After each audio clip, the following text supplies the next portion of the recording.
Okay, Sister Beckett also jumped in there with a fall from grace. Hey, the people on my panel, they on it, Jack. They answering these questions. Fall from grace, man. And before I bring my man D in, who's also does a film show, and he's in Vegas. I believe you guys may be Facebook friends, but I'm gonna bring him in because he also has an excellent film show that he does. But you know, often as a critic in those instances, I've often had to face a critique of my critiques about, hey, this brother is a black man making money, giving black people a job, and here it is, you're critical of him, and he just trying to do his thing. And I have no problem with people doing their thing or making money. Black folks with a job is a beautiful thing. But as a critic, it is my job to be honest and critical of it. Not to judge if he deserves to make money or he got to feed his family or 20 years later he's gonna build an empire that I'm happy that he has, that he puts a zillion people to work. But that's not my job to forecast that. Is to critique the individual film. So that's what we do. But I'm gonna bring my man Crazy D in the building.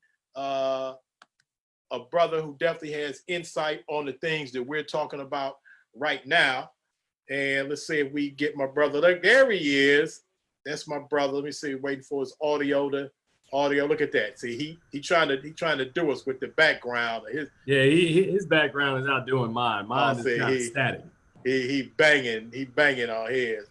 Yeah, he got some stuff. Look like he got Thelma from Good Times up there. You sure that in the screen or something back there? Hey man, he high tech with his. D high tech with his. Let's see. All right, D, if you want to go ahead and unmute your mic so I can look at it. I love how D stands to the side so we can see all the stuff. Hey man, that's how he does, man. My mama is one of his #1 fans.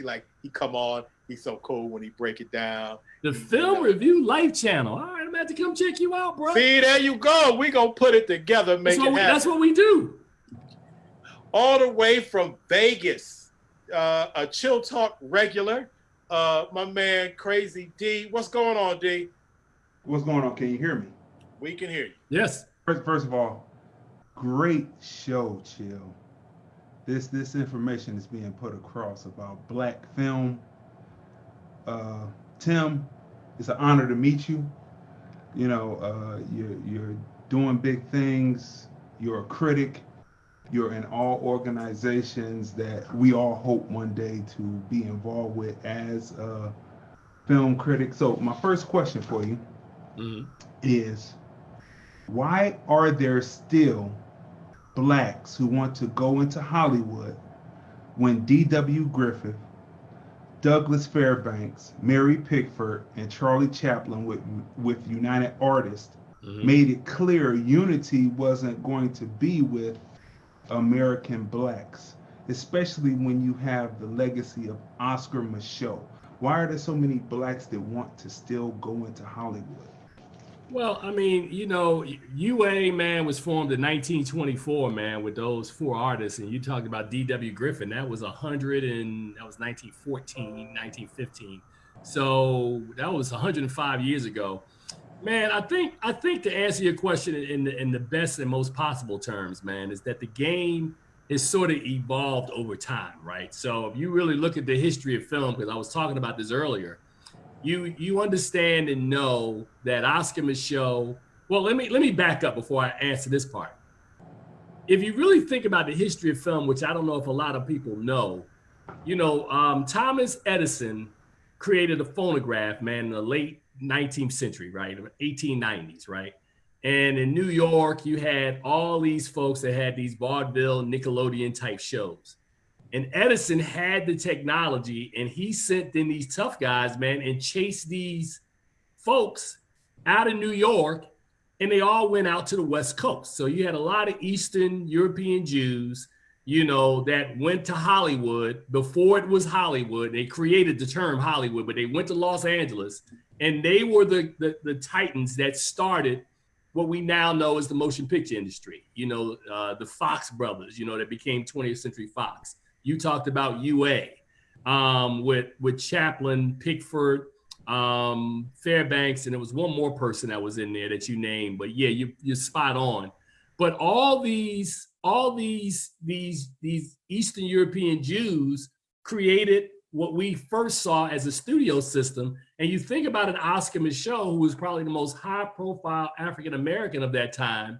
But in 1920, you know, you had a situation in, you know, in 21 at Black Wall Street, you know, blacks were being lynched in, you know, in Red Summer of 1919.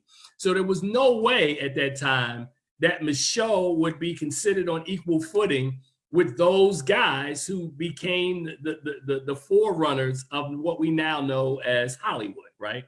So to answer your question, when you say, why are Black people still going to Hollywood? Because Hollywood has sort of opened its doors up specifically over the last 25 to 30 years, man. And I'm just being real, man. I mean, we went through from 1927 to 1999, Blacks weren't being honored with major awards. We barely had pockets where we were making films. We had the race films from like 1919 and 1949. Portier comes in 1950. The game opens up a little for him, but not much more. You went through that period in the early 70s where, you know, after Melvin Van Peebles dropped Sweetback's Badass Song, that they took the message of the film and created this genre called the Blaxploitation era, even though I know there are people that hate that phrase. And then Spike Lee comes along in 1986 and ushers in kind of a new kind of renaissance of filmmakers. But I've really seen over the course of probably 1995 to now that we've had a opening up of Hollywood, and it's been slow, but that's why they're there, man. We can't not be in that space because that's where the mainstream is right now. And we can't, whether we start our own industry outside of Hollywood, I don't know. I mean, so we've got enough issues to deal with that we're dealing with the problem now of American Black actors competing for roles with British Black actors. I mean, there's a lot of stuff going on, man. And I'm trying to condense it down, but giving you a lot of meat in the middle instead of just trying to not necessarily answer the question. But to my best answer to that is that it's the evolution of the game, man, and that there are more opportunities that are available now that weren't there even when Chill and I first got in the game. Okay, now real quick, because you brought it, first of all, I want to say what's up to a couple of people that have joined us. What's up to Darren Mills in the building, Shelly Shockley, one of my OG journalism mentors over at the Call and Post. My man Stereo, the Hitman, is in the building, and he actually wants me. He's saying let me in, but bruh, the link is in. The link is in there. So you haven't. So come on in, bro. Go ahead and catch that link and get in. But did that answer work for you, Crazy D? D, he said, did that answer work for you? I had to take the mute off. Yeah. I mean,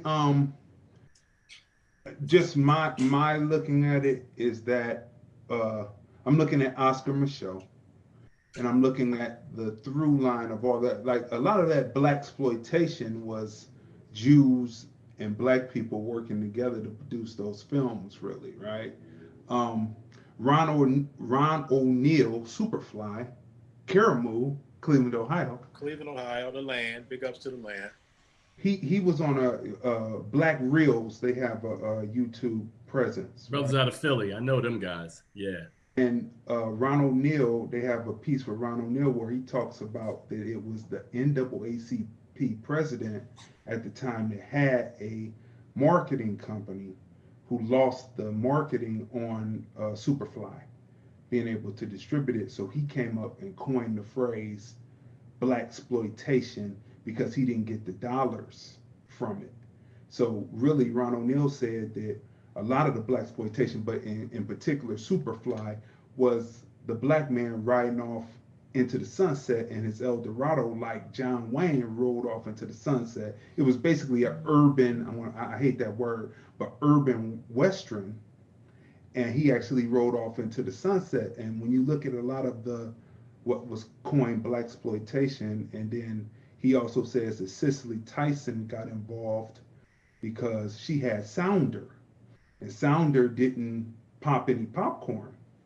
And so she never saw Superfly, and she got on the bandwagon of talking about anti this. So when I learn about things like that, about it coming from a source that was sore, I automatically discard the term Blaxploitation. I always used to call it Soul 70s cinema. Right. And because a lot of the images was of strong black men. But let me jump in. But let me jump in. Hold on just one say second. one thing. All right, go ahead, Tim.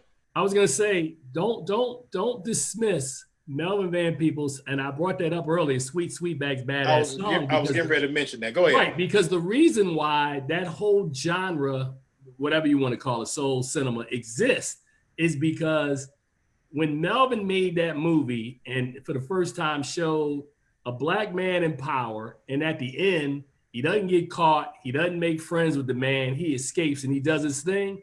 That movie made $10 million, and Hollywood is always trying to copy a formula. So they didn't want to have the Melvin formula with the hero getting away. So they took the politics out of it, made the black lead strong, but then made him a pimp, made him a PI, made him something in the community.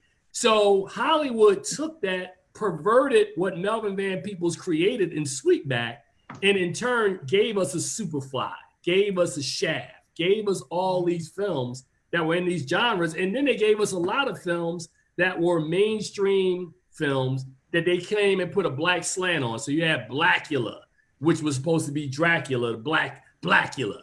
Instead of having like The Exorcist, we had Abby. So, I mean, there's a history to what happened in the 1970s, and you got to really pay attention to that. And I remember Ron O'Neal, I interviewed him once, and he hated that phrase, Blaxploitation, hated it, man. So, you know, I'm proud of what those brothers and sisters did because they were working. But, you know, as we say, all money ain't good money, man. And all those films weren't good films, bro.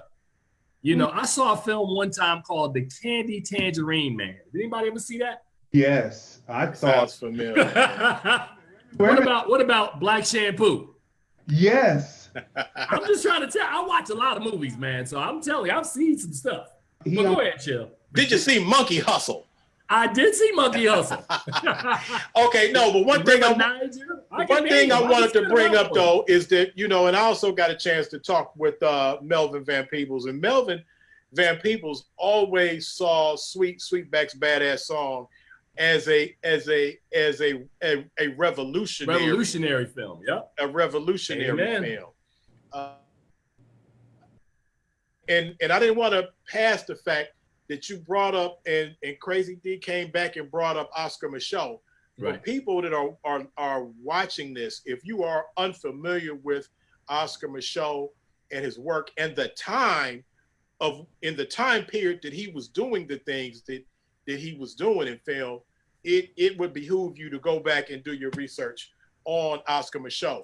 But before I bring in some other questions, I also want to, you know, I'm representing the land. So when you bring up Superfly now, you know, people have different feelings about Superfly. Yes, he did ride off at the end, and it was about a brother trying to get out of the game. Okay, by the way, probably in my book, one of the greatest soundtracks ever made. Can't deny Curtis Mayfield did his thing ever made. But also, I wanted to bring up the fact that for my Cleveland people, that is a Cleveland movie. It stars a Cleveland actor. It was written by a Cleveland writer, Philip Fenty. It's a Cleveland story based on a Clevelander. Brother, many Clevelanders know the legendary Scatter, or Scatterbrain, as he was sometimes called, but not to his face. But he would possibly go for calling him Scatter. But yeah, that's a Cleveland film in and out. Just It's set in New York, but it's written by a Clevelander, stars a Clevelander. It's about a Clevelander, and we've done the Superfly story. And also, I want to say what's up to my brother T'Challa in the building. My brother Sean. So we have members of the Kofi Pi research team, authors, co-authors of this book, volume 1 and 2. So again, I'm sure that they're gonna drop it into the chat, how to get this book, how to get both of these books. Definitely reach out, check them out. And for stereo, I'm gonna put it, the link is in there, but I'm gonna put the link in there again if you want to come in and talk about film. And I know you had a follow-up question, D, so go ahead and get it in, bro. Okay, I had a discussion after watching Black Reels episode where they talked about Dolomite. I don't know if it's a generational situation. I'm going to be 50 next year, but coming up on those films, like when you watch the Mac with Richard Pryor, which I thought was one of his best dramatic performances as an actor, right? Where he sat up there and he's in the bar and he talks to Goldie, and then he gets emotional. Then the police come and they take him outside and they say, "Run, N-word, run!" And that movie teaches you, don't run from the police. Stand there, right? So a lot of in these films, and that's Max Julian, right? So in these films, there are a lot of pro-black messages within the film. Like Dolomite, to me, is one of the greatest black comedy of his blue, because it's blue comedy, and I love blue comedy. And so it's blue, but he wins in the end, and he uses what's necessary to outdo the man. Do you remember how, I don't know, how people used to be on the phone and they would have that white voice that they would use to get in? Right. Like, hi, this is such and such and such and such and such and such. So, but once they walked in the door, that got them in the door. And then once they got in the door, they were able to show. That was called getting over, because there were certain things that we were locked out of. So when I watch the Blaxploitation movies, as they're called, but I call them Soul 70 Cinema, when I watch them, I look at all of the lessons that they teach that unfortunately still exist today, where you still have to get over, where you still have to do this, do certain things, or walk a certain way until you can get your foot into the door. So what do you say to that? Because I think that those Blaxploitation films actually had, even Blackula, he put in an interview, he said he put in the African culture into the Blackula archetype, because the Jewish writers who were writing it had him more like a buffoon, and he put in the African aspect of the character as being a king that was fighting against chattel slavery at the time, before he was bitten by Dracula, and then he comes back and goes into his thing. So what do you say about the pro-black element in all of those films? All right, before you answer that, Tim, I want to tell Sister Beckett, because she's in here getting it in the chat. She's shouting out Spook, who sat by the door. My man Sam Greenlee, but good Kappa brother. But also, Sister Beckett, the link is in the chat. If you want to come in and be a part of the conversation, because obviously you know what you're talking about, and you have some things to talk about, so feel free to hit that Zoom link if you so choose. And Stereo, you keep telling me to send the link. Now I put the link a second time into the chat. So go ahead and grab that link, Stereo. But yeah, but Sister Beckett, if you want to go ahead and become a part of this panel, you have my blessing. So, the link is in there. The Zoom link is in. If you want to grab it and come in. But go ahead, Tim. All right, I was gonna tell Crazy D, because let me move over again so you can see this, so you don't think I'm being harsh. All right.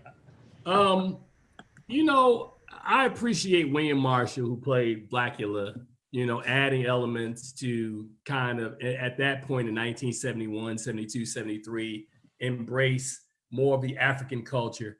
I'm just going to keep it real with you. A lot of these movies, man, that we would use, the three that you were talking about, the Mac, Blackula, and I think it was one more that you talked about, Dolomite.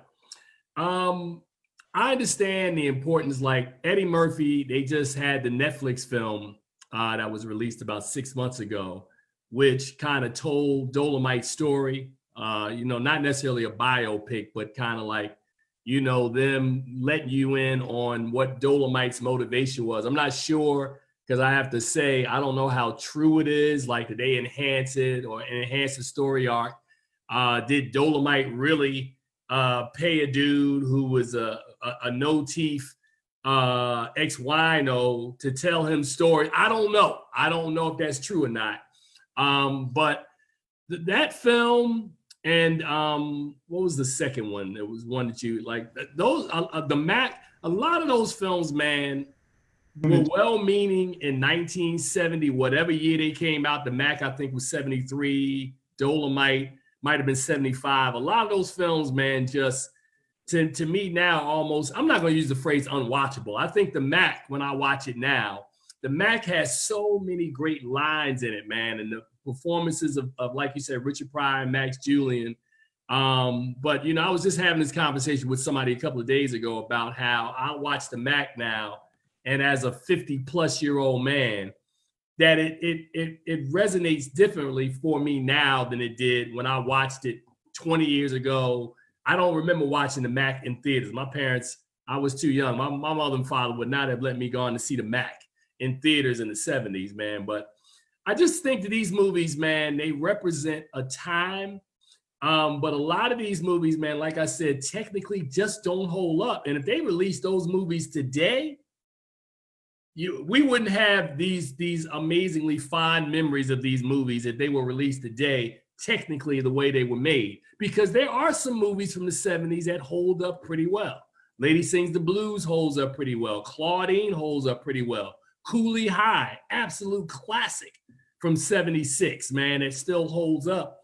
But a lot of these films, man, remind me of what we were talking about earlier, the way Tyler Perry makes some of his movies, man. They just rushed them through. There wasn't really a concern about the acting. They had some level of consciousness to them, and they meant something at that time. But those films were not made to be films that would be lasting films. They were just made to get money at that time. And that's basically how I see it, man. So I know that's not the answer you were looking for, but I'm like, Well, and I do want to add that in some of those instances, a lot of those films were brand new filmmakers. Certainly with a lot of white filmmakers too. I mean, Superfly was Gordon Parks Jr. Right, but that as a director, but producer Sig Shore. But all those were their first time writer, first time director, first time producer. They were just gonna, ride off of the cachet of Gordon Parks Sr. Right. and Shaft. Yeah. So all those were new filmmakers, and obviously Rudy, rest in peace, and Crazy D knows that's my man. I got a chance. Rudy did his thing, man. I got a chance to know Rudy Ray Moore is a Clevelander. He wrote for the Call and Post. I got a chance to know him pretty good in the final decade of his life. I even brought him to Crazy D's store. I did bring Rudy Ray Moore to your store, right? Well, I sold some tickets for a comedy show that he had. Okay. And the guy who worked with Xenon, Xenon was his distributor. No, what was a distributor that kind of took advantage of Rudy in the end and distributed all his films, but they had that documentary, and the documentary that they had on Rudy, actually the film with Eddie Murphy pretty much follows that to a T, because Rudy put that down. But it's a guy who actually has Rudy Ray Moore on his deathbed talking, and I've interviewed him on my show, but he hasn't done anything with that footage. I thought I brought Rudy to your store and had D. Loran interview him there. No?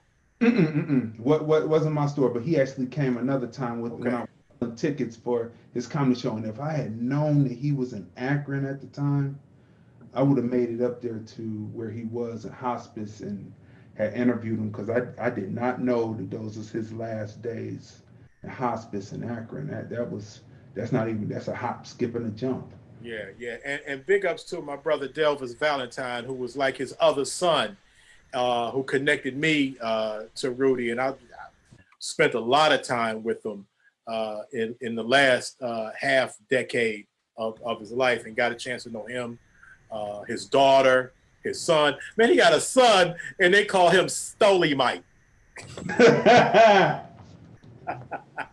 Man, I'm like, come on, man, you can't be serious. That's what you rolling with? Stoli Mike. But yeah, that his son, big ups to his son, Stoli Mike, and his daughter, man. They good, all good people, man. And Rudy was a good dude. I have my man Stereo, the Hitman, finally made his way into the building. I'm gonna bring him into the room and see what he knows about film. So we go see. But yeah, anybody else who wants to come in and talk about films, specifically, primarily black films, or at least from a black audience perspective, the link is in the chat. The Hitman is in the building. Stereo.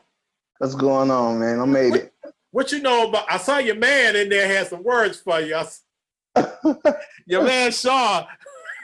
I didn't even see him. Sean, you know, I think y'all show up together. Y'all put the bat signal out. What's Sean say? What's Sean say? I missed it. I gotta find it. But he throwing up a peace sign and a bunch of muscle arms. But okay. Stereo, what you know about film, bro? Well, first of all, I want to say what's up to my people. What up, D? What's popping? What's up, Chill? And great to meet you, Mr. Gordon. How you doing? Sir, I'm fantastic. I'm hungry, but you know, Chill won't answer my question. I'm like, dude, I need to get some food. We're gonna let you go in a minute, Tim. But go ahead, Stereo. I just love movies in general, man. I always wanted to ask questions about movies, especially the people that make movies for us. And the part is that I always used to say this. So, right, what? Every time we got a movie, it got to be hip hop, or it got to be some killing, or it got to be some this and that. But then when you get older, you realize that you making the movies that's you're making a movie towards the audience you're making it for, basically. You know what I'm saying? Or the idea that they think what the audience wants. Right. So I had to catch that, but I think movies is a lot like music. You know what I'm saying? And the question being is that, as far as a filmmaker or director, or a script writer or whatever, when you write, when you do what you do in this industry, do you have a specific audience in mind, or do you just kind of like put something together for in general and hope they gravitate to it? Or do you, from the beginning? Are you asking if I was making films or reviewing films? Because Tim is a film critic. No, but I mean, I could answer in the mindset of a person making a film, but I don't make films. You're a critic. No, but you do like you kind of like you review films or whatever. You do pretty much what review films, write about. Well, I don't spend a lot of time writing these days because there's too much technology. Ain't nobody got time for all that writing. Right. I will get on here and give reviews on Zoom. All right, so let me rephrase the question. So, how do you view the movies? What makes a movie a good movie to you? That's a good question. Well, that's a great question, man. And I just, instead of giving you a 30-second answer, man, I just will say this, right? And no disrespect to my brother Chill, because that's my dude over there. But I tell people, man, when people come to me and ask me, well, how do they get on? I'm like, you got to watch movies, bro. Long before I became a film critic in 1992, I had a father, man, who loved movies, man, like you. Okay. And when I was a kid, he took me to movies, man, all the time. In the 1970s, when I was a little youngster, I was running to the movies to go see Bruce Lee and Enter the Dragon. My parents wouldn't let me roll through Superfly and Shaft. I had to see those much later in life. I think the first movie I ever went to when I had to pay my own money, it was a double feature, was Let's Do It Again and Come Back Charleston Blue in 1975. Okay. So from there, a decade later, my father kind of gave me an experience I never forgot. He used to work for, he had the Cleveland Call and Post. We got the Newark Star Ledger. I'm from Newark, New Jersey. Okay. And he brought home an MGM production schedule that had MGM movies from 1978 to 1983. And I had never seen anything like that. I'm like, you mean to tell me they schedule these movies this far in advance and they can tell me that this person is attached? So that sort of opened up my mindset that I didn't want to be an actor. I didn't want to be a director, but I knew how to write well, and I loved movies and I loved watching them. So I wanted to talk about movies, right? Okay. So years later, I went into the Marine Corps, and when I was in the Corps for 2 solid years, they had a movie theater every Thursday, had Dollar Thursday. So I would go every Thursday to the movies and would watch 4 movies for $1. Now, technically, I'm telling people on air that I was jumping from movie to movie, that I paid my $1, and then I saw this movie and then jumped into the next movie and then jumped into the next movie. But I did that for 2 years. So I became the dude who everybody came to because they knew I had watched all the movies. So they called me Movie Man. Okay. So years later, last part of the story, Chill, is 1990. And I'm sitting around 26, 27 years old, trying to figure out what I'm doing with my life. And I knew the one thing that I was really good at is that I knew movies and I understood the industry to that point. And I saw Charles Burnett's To Sleep with Anger, and I saw The 5 Heartbeats. And I wondered why each of those movies, which I thought were great movies, that neither of them kind of made any money. And that those 2 movies drove me into reviewing movies. So I created a newsletter called the Renaissance Review. I reviewed movies. That got me on television. That got me on radio. And it got me on Chill's show tonight. So that was the beginning of the journey. So okay, what I want to know is, Tim, how did that start off by saying no disrespect to Chill?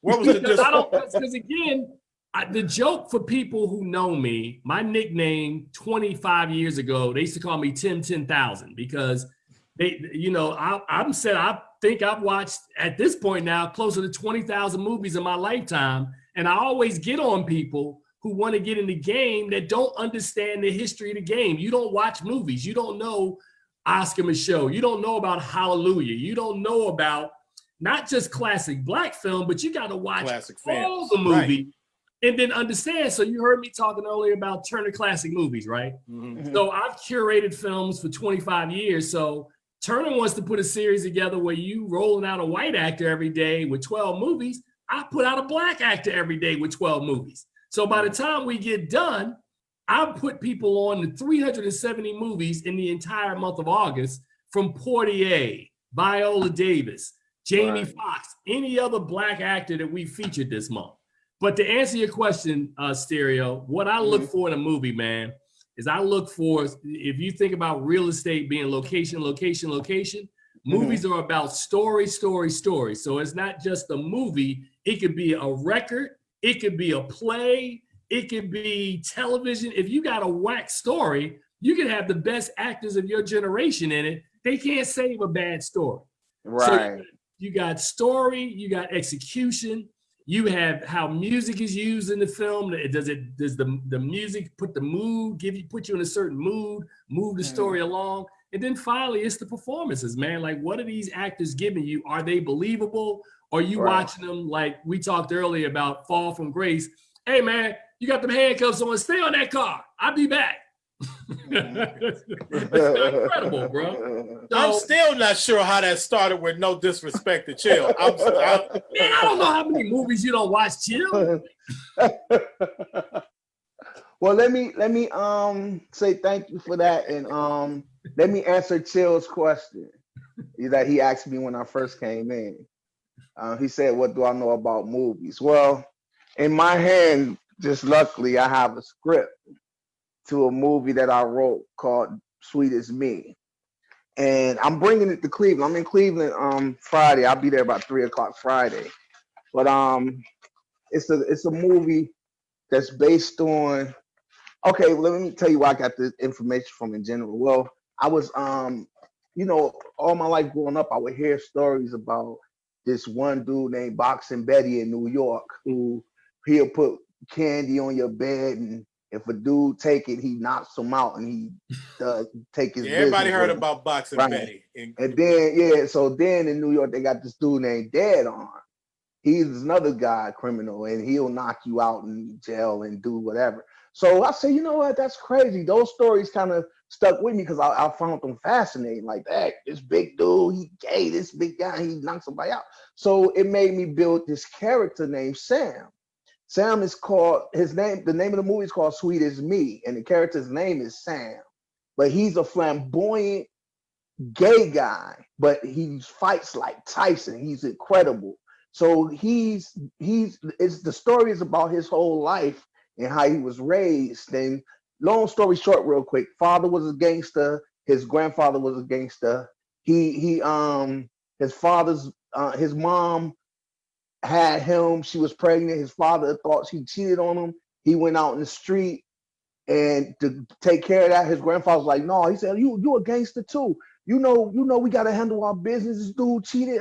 He did this with my wife. So he goes out and get killed. The grandfather takes it out on the kid, beat him up all the time. The grandmother and the auntie cuddles the kid.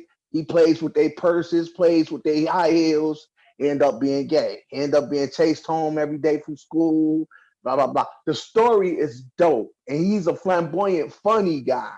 He could fight, and it's dope. Still, you need to get your elevator pitch together. Yeah, man, because that was way too long, man. Like, if I was a financier, I'd have been like, what's your movie about? And you'd have told that story, I'd have been like, you need to get your elevator pitch. Right. Your elevator pitch. Wait, hold on a second.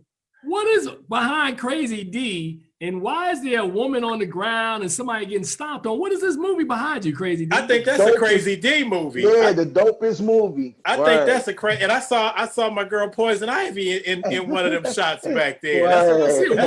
Did she get smacked down and stomped? Is that what I'm watching? Tell us about it, Crazy D. Mute, because my mic is gonna die if y'all not on mute real quick. Okay, go ahead. So go on mute. So this is from the Black Ice Chronicles. When you deal with the unseen, you have to deal with the unforeseen. But this particular film is called Back in Cleveland, and the tagline and the information line is a woman learns the hard way, by all means necessary, keep your name clean. And so this is what this story is about. Crazy D is brought back to Cleveland, and then it all unfolds. And these are just quick cuts for the trailer that I put together. And shot it in 15, but it's still a classic, and it's on demand right now. People can go right over to LORDLANDFILMS.com, and you can watch it right on demand. You can own it, or you can watch it on demand for $2.99. So that's Crazy D, I love how he slapped the shit out. I mean, sorry. Oh, hey! He slapped the stuff out of her, and how we don't see the slap, but she's laying on the ground like. I saw Tim had his pimp hand up. He was getting involved in the film. Well, see, one thing it's about, because I make films too and review. But my thing is, like, when we look at the technical side of, let's take Superfly, for instance, they have this big knuckle buster camera that they had to put on their shoulder. And Ron O'Neal is sneaked by the fiends. And he's chasing after the one fiend, and this is all done with them tracking backwards with the camera, and you can see the wire come into the scene, but somehow the wire of the camera ends up looking like it's part of a stop sign. And then as they're running back, so actually they were doing Steadicam work before Rocky comes out a few years later, where they say that they come up with the Steadicam. They're doing this with a big production camera, and they're moving through New York. And another thing, the ADR on that is so good, because at the beginning they come with the God shot, looking from the building down at the two fiends. The Fiends, their mouths are not moving, but they add in the Foley, and they add in everything in the street noise, and they balance the sound just enough so it would look like they're talking and they're having this discussion. Then as the scene plays out, there's real people in New York. There's a woman that keeps looking at the camera. The Fiend, then the guy who's acting like the Fiend looks at her, she looks at him, and it shows the difference between how people are fearful of people today. She didn't even think twice. He said to take her off of it, from looking at the camera, he said, "You got a quarter?" She goes in her purse and hands him a quarter, and then the scene is saved so they don't have to do it again. So when we're looking at technical, I look at the technical like a fall from grace. Like there's a scene when they're in the newspaper before they get to Tyler Perry with the off hair, and people talked about his hair, but then the woman who did his hair died of COVID. So people should watch when they talk about people, just people were making fun of his hair. I didn't find anything wrong with it, but there's a scene where they have a tracking scene where they're tracking with Sumter, and they track with her. Then it steadies. Then it pans over to reveal Tyler Perry looking at her like, "What the heck are you doing?" The technical side of these films, I think people, because I went to film school, so the technical side of how the camera moves, the angles that you use, everything, instead of just doing static shots, you're doing movement. You go from static to move to pan to up, down, and you're using the low angle, high angle to represent diminish, low angle, high to represent that you're a god. I mean, all of these angles. So I look at the films and I look at them on the technical side. That's what makes those so good, because for what the budget they had. Right. Well, and they do something that is just phenomenal. So I look at it more than just, compared to what they do today. Right. And I know that Tim has to go and eat because he's in the chat talking about chill. I got to go eat. So before we shut it down, Crazy D, again, I want you to go ahead and let the people know how they can find your show. Okay, you can find my show on the Film Review Life channel. It comes on at 5:30 p.m. Pacific, 8:30 p.m. Eastern, and of course Central is 7:30, 6:30 Mountain. We're on every Sunday, 5:30. The replays happen on Apple Podcasts, iHeartRadio, Google Podcasts, and Spotify, as well as other platforms.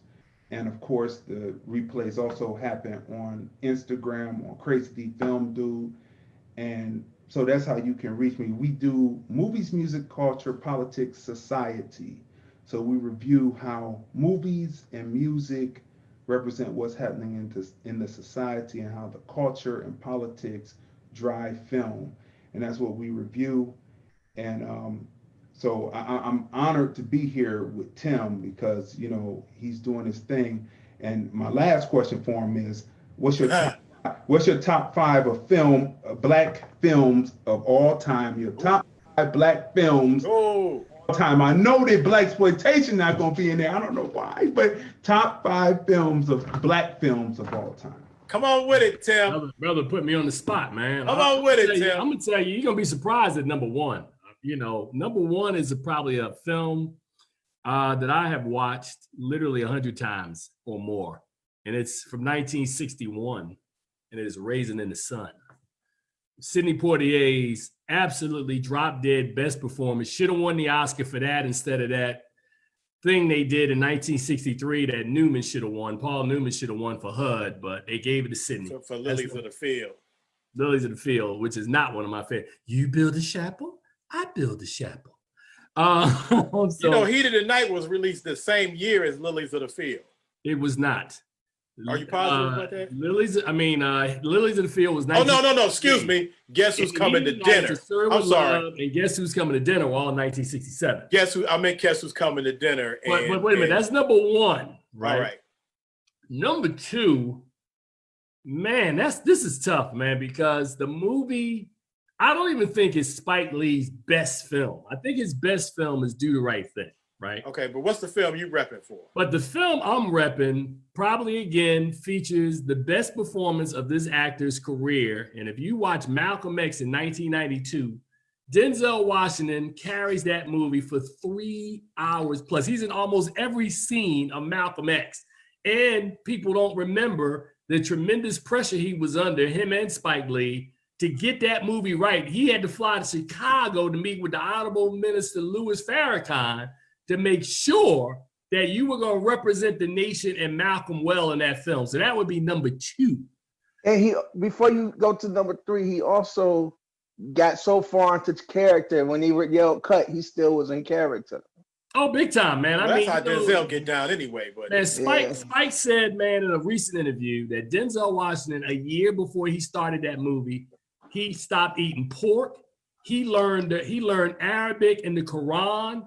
Denzel Washington immersed himself in that role. To the fact that when he was doing it, that he left space, as Spike said, that Malcolm's spirit could come through him and show up in that film, man. So, well, you know, that was the second time he had played Malcolm X anyway. He had already he did him on Broadway, and the chickens come home to roost. Oh yeah. Yeah, he had already done Malcolm anyway. Chill keep trying to hit me. You know I know all this stuff. Oh, no, you the one. Oh, no disrespect to Chill. I don't know how many movies he I don't know watched. how many movies Chill don't watch. No disrespect. Man, come on. You don't want to go there with me with that. You don't want to do You think that. this is bad? You wait till Saturday, bro. It's all wrong for you. All right. And I don't even know if I wanted to get away with your first movie because I'd make that first movie an actual play. Wow. It's like a teleplay. So I don't even know how we let you get away with that. But go ahead, bro. Man, I'm trying to think, man. I've seen so many movies, man. It's Lorraine Hansberry It's play hard as your to come top up with movie. like they like my children, man. Like I know what movies I really like a lot, but it's hard, man. Those first 2 I gave you are kind of in the upper. That's kind of like way up here for me. Those movies. I mean, I love Love Jones. I don't know if Love Jones is top 5. I think 5 Heartbeats, what's the name, did a hell of a job on 5 Heartbeats. And maybe because I He did like a hell of a music. job, but that's not top 5. That's not the top 5. It is not. Well, that's Robert Townsend. Yes, definitely. Robert Townsend. That's not a top 5. I mean, yeah, I don't know, man. I'm gonna have some time because you hit me with one. I thought you were gonna hit me with the top 5 films ever. You know, I love my Godfathers. You know, that always is in there. But Mario Puzo. Ooh, that's tough. So many really good films, man. New Jack City, Boys in the Hood. So many really good movies, man. All right. Hey, I can't wait to be on your show on Saturday. I'm going to come with some, no disrespect to you, Tim, but you know, man, we have a greeting, an intro that we worked on for you all week, and it is going to be a mix. I'm gonna have somebody put a mix together of all the Chill songs back when you were dropping the mic, man. I mean, that's what I want to see. all right. But I just want you to know that you may or may not want to look at the quintessential Chill interview that Crazy D did of me. I'm gonna put no pressure on you. But what's this? Comprehensive. Crazy D wasn't on the phone the other day when we were interviewing each other. That was funny. That was like a roast the other day. It was. First time we had talked in what, like 5 or 6 years? Yeah. So we spent about a good 2 hours just on catch up with insults flying back and forth. Well, I want to go on record by saying, Mr.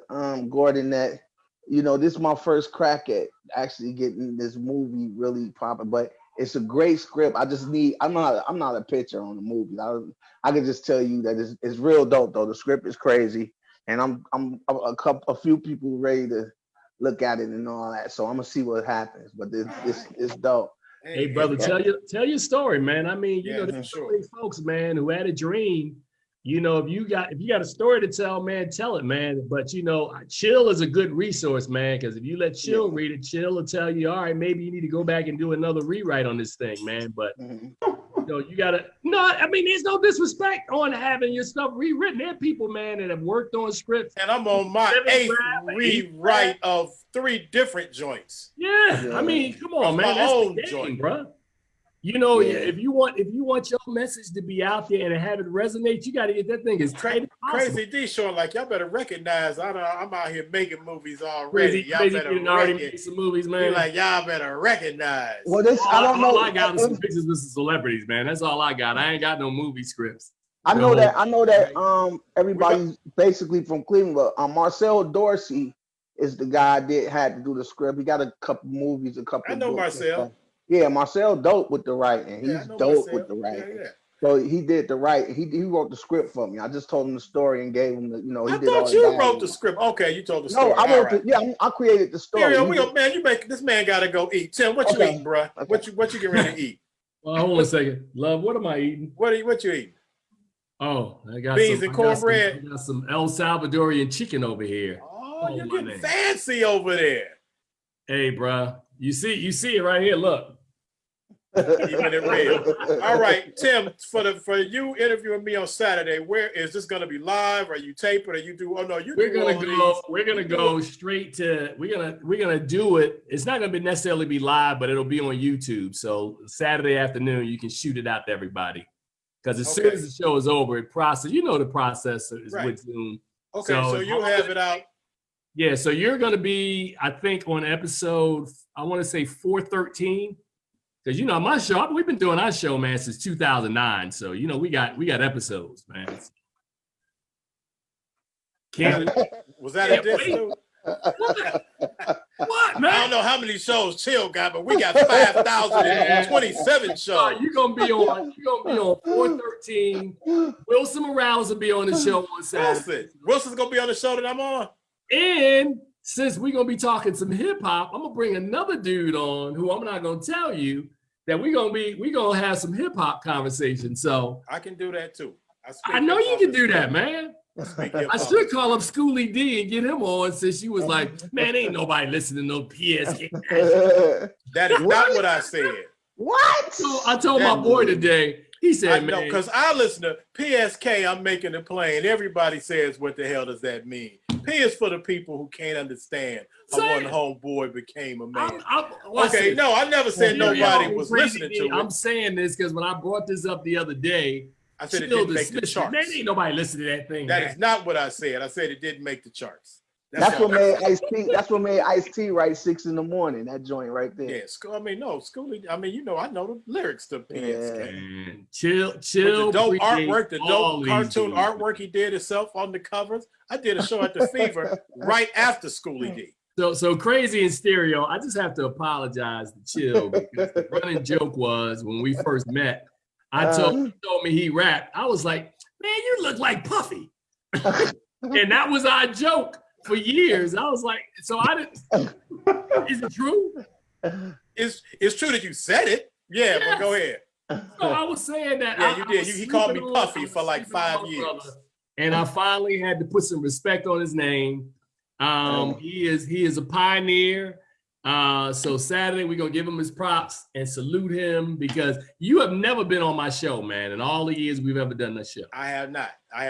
But let me tell you real quick, I wasn't a pioneer until the day before yesterday when he called me and said, Chill, I'm listening to your stuff. He said, you on a song with Melly Mel. And what did I say? You said, no, Melly Mel's on the song. Yeah, facts. Yeah.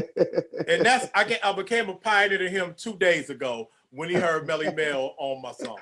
But hey, man, here, all I can say is that in life, sometimes people get mad that you don't understand or get something early. The object is to understand and get it and get wisdom when you can get it. So even if it's 20 years later. Chill has always been the brother from the land, Halle Berry's right hand. He's been all these things. We didn't know you were the hip hop pioneer, bro. You didn't know. I don't know about we didn't know. Anyway, Tim, tell the people again where they can find you and what to look out for your different organizations. All right, I'm gonna say this slow because there's a bunch of them, man. So you can check me out at Film Gordon, which is, you know, keeping it real with Film Gordon. You can check me out at Keeping It Real with Film Gordon. You can check me out at Black Reel Awards. We got at the Lakefront Film Fest. So there's a bunch of stuff. And if you want more information on our foundation, that's at FAAF, FAAF, the Foundation for the Augmentation of African Americans in Film. Okay, So I think I've covered it all. And the show Saturday, what is that going to be on? We're going to do it on Zoom, but it'll probably be on our YouTube channel that I'll shoot out, and that's going to be at Film Gordon. So, yeah, so we're not going to do call-ins. It's going to be a love fest with me and this brother right here, man, because, you know, Chill is a good dude. Proud of him. You know, it was good to catch up. I was glad. Did you call me or did I call you? I called you. I think I saw something. Oh, yeah. I sent you something. You didn't respond to it. But I called you. Yeah, because I reached out to you. Yeah, instead of just writing me an email, you picked up the phone and called me. Because that's our relationship. That's how I do it. I know you mean like the time you came to DC, hung out in town the whole weekend, and you claimed you tried to call me and we didn't like that? You wouldn't answer my call, bro. See, okay. Like, so if I come to Cleveland and I call you. Oh, we got you. You come to the land, bro. We got you. Oh, don't even, come on. You already know that. I need the Ice Cube face. You come to the land, we got you. That ain't, hey, you can ask anybody. You come to the land, we got you. And where my bars at you promised me, man? I ain't never had a problem with spitting bars. Bars the other day. Say that again? You said, and I quote, I'm gonna send you some bars. I was gonna send it. See, I was about to start dropping bars just right now. I thought you was like, I thought that was a call out. But no, I did. I think I did send you a YouTube. I did send you a link. You sent it to the email? No. I think because I'm saying I'll check for it, but I think I linked it to you. But anyway, yeah. I just linked you something that I dropped on. Has it been that long since you had room to rep mine? It was those bars. Okay. So Crazy D, Stereo, man, it was a pleasure, man, meeting both of you brothers, man. If y'all associated with this brother here, I know y'all good people.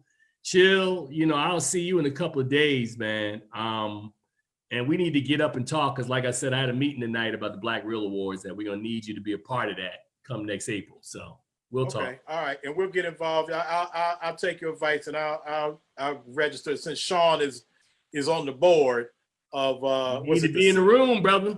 In the room when it happens. All right, I got you. So what time are we linking up Saturday? What time does that go down? 2 o'clock, man. 2 o'clock Eastern, bro. You gonna send me the link, right? We'll send you the link.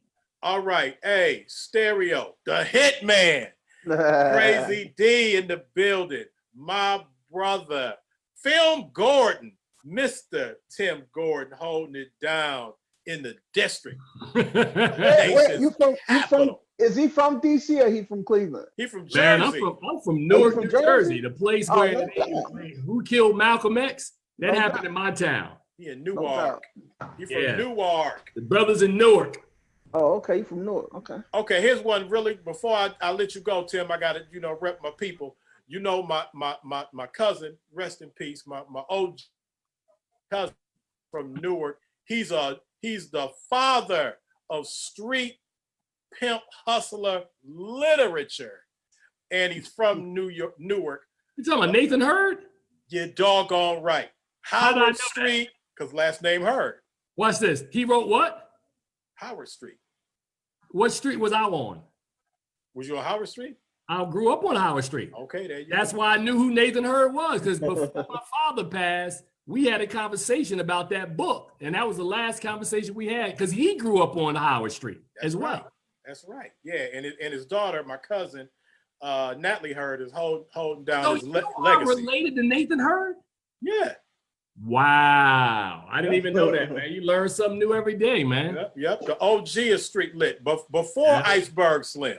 Bruh, I grew up on Howard Street, man, in Newark, in the 60s and 70s, when it was not a nice place to be.